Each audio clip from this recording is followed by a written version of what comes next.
We're used to thinking of AI as pure software, but code alone can't harvest crops, assemble cars, or enforce laws. As researchers try to push these systems out of the server rack and into physical space, they're running into massive physical barriers, compute limits, staggering energy demands, and a few corporations controlling the bottlenecks. To make AI a functional part of daily life, scientists and governments must reinvent it across three distinct layers: its physical brain, its physical body, and its geopolitical borders. The contest over code has evolved into a global race for physical infrastructure. This is a silicon wafer. Look at the rigid grid pattern. Traditional chips are reaching the absolute physical limits of miniaturization. To keep shrinking these processors without losing performance, engineers are turning to atomic-level materials, utilizing 0.7 nanometer tungsten disulfide films to keep data moving efficiently.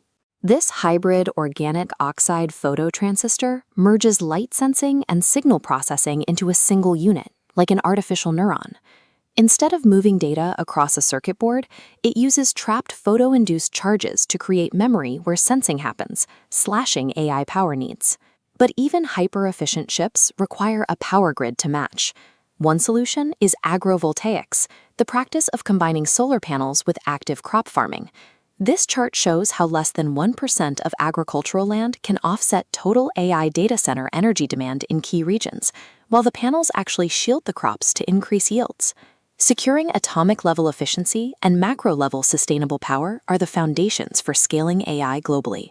Processing power is useless without a machine that can navigate the world, and the physical world is infinitely more chaotic than a digital server. This 3D structural map by the DOM framework allows robots to spatially organize unstructured environments in real time. It clusters objects and attaches rich language descriptions, like these specific labels on bicycles, so humans can immediately query the robot about what it saw.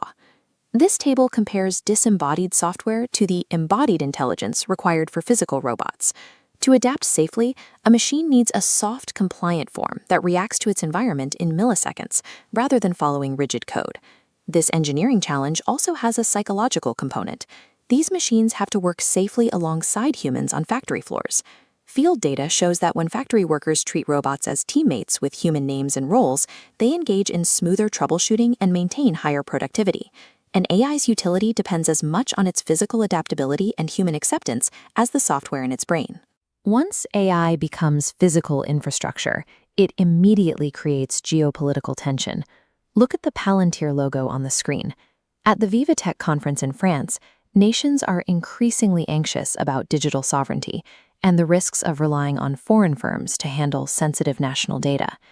This is Jan LeCun, a researcher advocating for sovereign AI.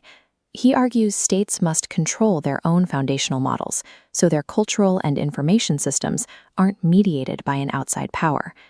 This platform, W Social, is part of a push to build European-hosted digital spaces that rely on human verification and local data control as a defense against foreign tech monopolies. Democratic governance provides the final check.